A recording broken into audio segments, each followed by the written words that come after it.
Wonderful, wonderful.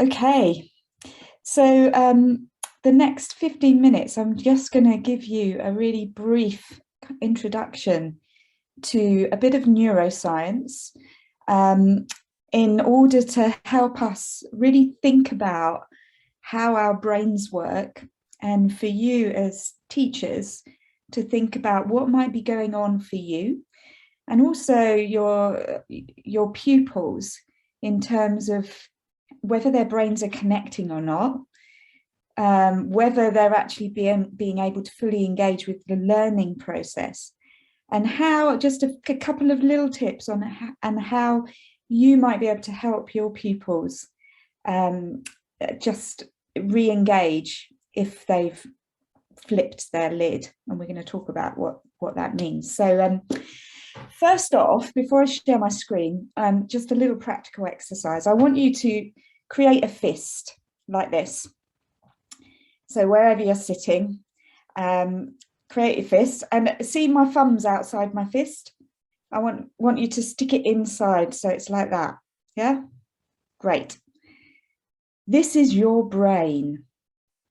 So this is actually Dr. Dan Siegel's written some great stuff, and on the PowerPoint there'll be some books there for you to take a look at.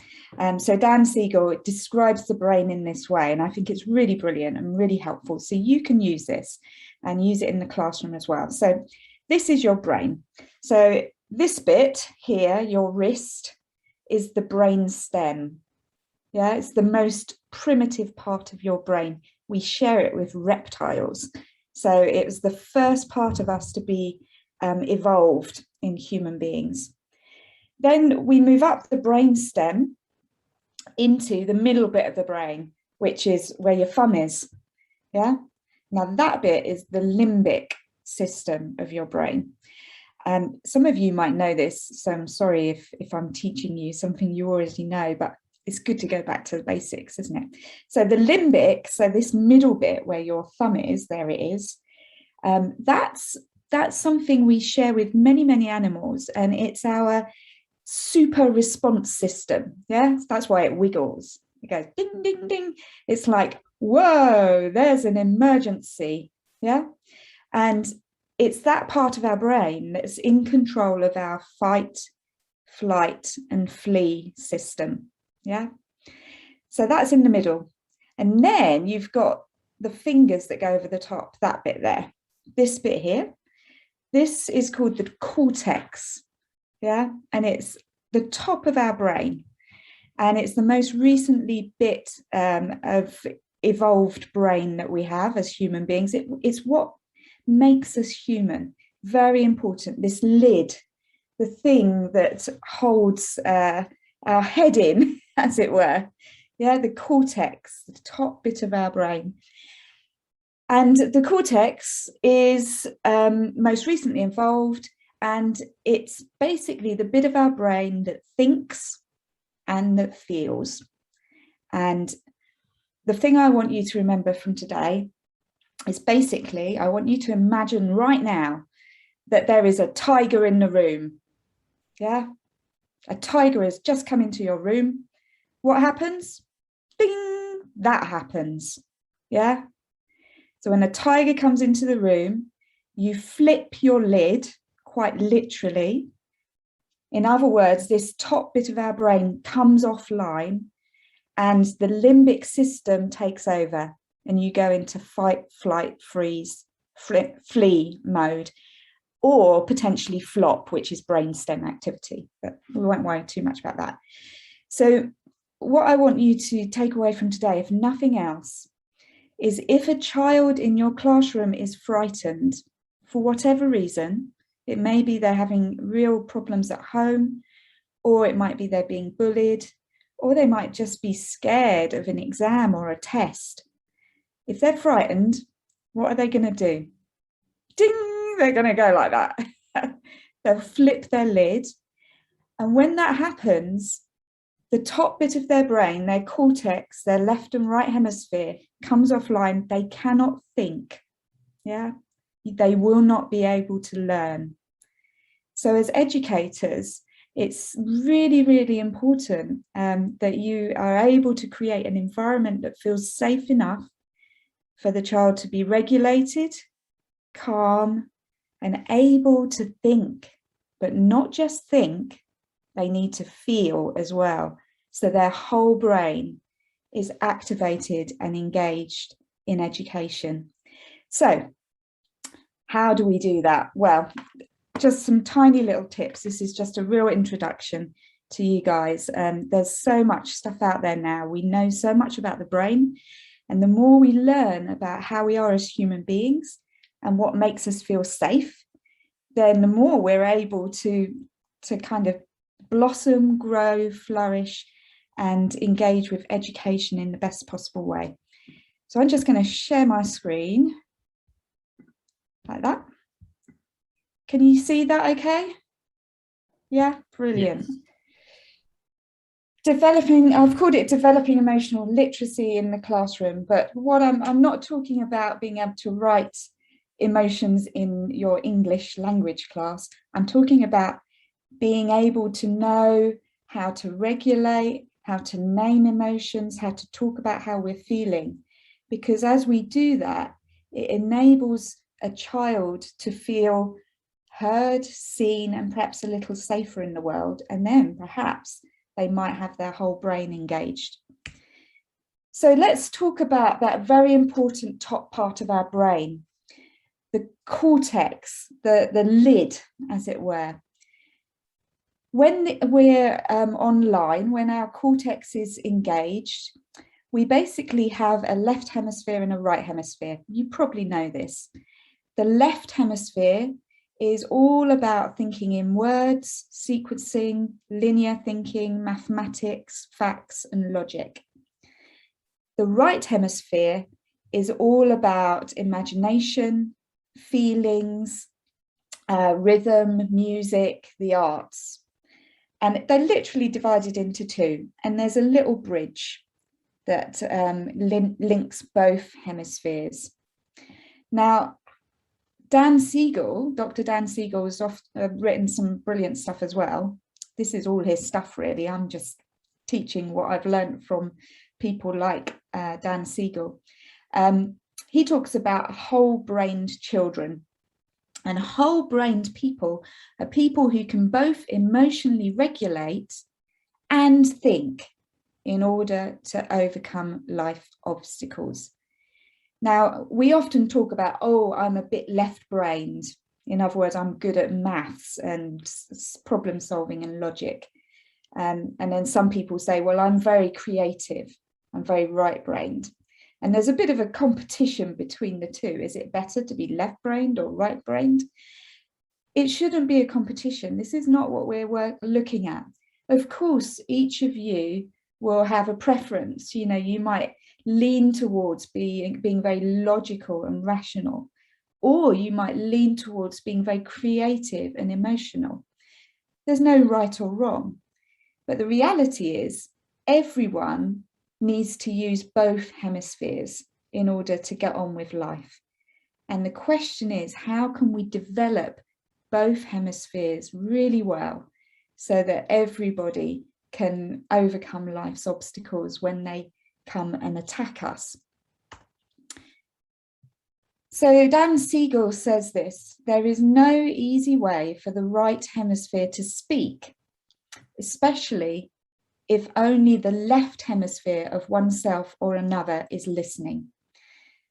Try and get your head around that. So here's a little cartoon. Little boy, he's feeling really sad. I'm feeling really sad. But teacher, he's got his feet up on his desk. Teacher's saying, what have you got to feel sad about? That makes no sense. You have a good life.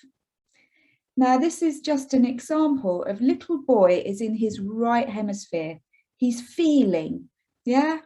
He's got loads of feelings and they're probably completely irrational. They're not logical. Teacher is not engaging with the feeling. Teacher is just saying, well, I don't know why you're feeling so sad. There's nothing wrong with you, yeah? Teacher's gone straight left-brained. Now, of course, little boy is going to feel really unseen and unheard at that point, because teacher needs to stop and understand the feeling in order for the little boy to then move on and recognize that actually it's okay to feel sad sometimes, even when life is good. Does that make sense? So if we engage with, if somebody's in there using their right hemisphere, so if they're emotional, yeah, tearful, little boy, I'm feeling sad. If we can meet them using our own right hemispheres, then that has a really magical impact. So here we have the teacher has got out off his desk and he's now going to be creative. Yeah, he says, that sounds like a big feeling. Why don't you draw the feeling for me so I can see what it looks like? Now, I'm an art psychotherapist, so obviously I think this is amazing. But you know, there's science in this. Feelings are in the same side of the brain as image, not words. Words are held in the left side of our brain, but images and pictures are in the right side of the brain, and so are our feelings. And so it's much easier to show through image a feeling rather than sometimes to put language to it. So I'm feeling really sad, but actually that sadness looks like this. It looks like great big splodges of pain and big black blobs and red streaks. Yeah. And all of a sudden the sadness becomes much bigger and we're more able to see it. And then we can go, gosh, that's a really big, sad feeling, isn't it? So the other thing I want us to just think about is what's going on as we work with the right and the left brain hemisphere. And I'm really going to quickly explain this because I know I'm going to run out of time any minute now. But Dan Siegel's and Tina Bryson's written a book called The Whole Brainchild. Brilliant. Read it if you can, or listen to it on Audible. And I find this analogy really useful. When we're just using our left brain, it's a bit like we're in a canoe and we've hit some rapids, yeah?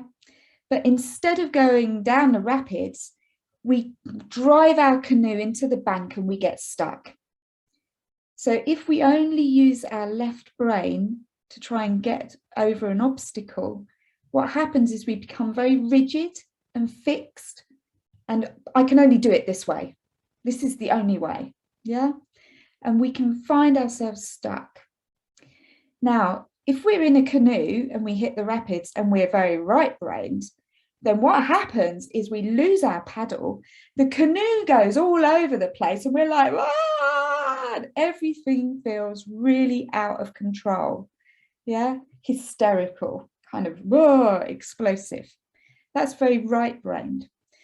And what we want to do as educationalists is to enable children to be able to use their whole brain. And when we use our whole brain, what happens is we're in the canoe, we hit the rapids, but we know how to control with our paddle, left and right, left and right. We know how to think and we know how to feel, and we can negotiate the rapids. I think that's a really helpful analogy, and it helps us remember how important it is.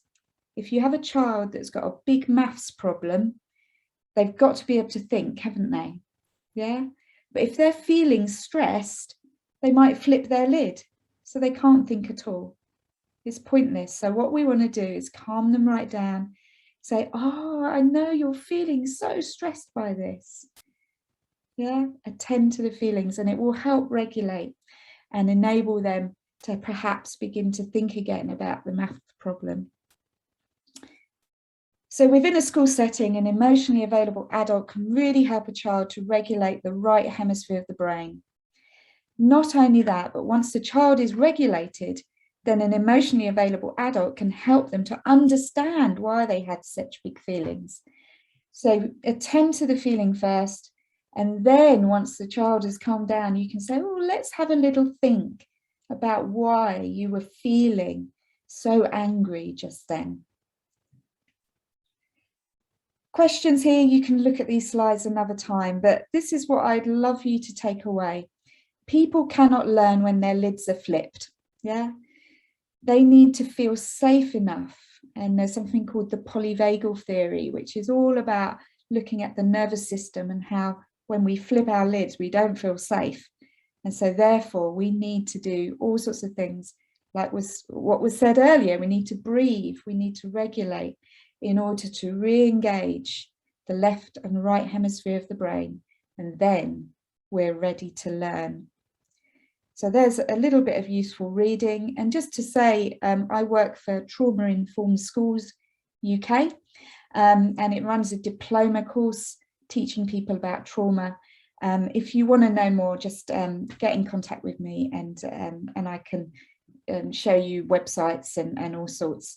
If you want to learn more about trauma, the effects of trauma on the brain, and how as educators we need to be aware of how to be with young people who are traumatized, as well as those who are just healthy and strong as well. So to help them get the best out of their education. So let me just stop sharing. I think that's me done. So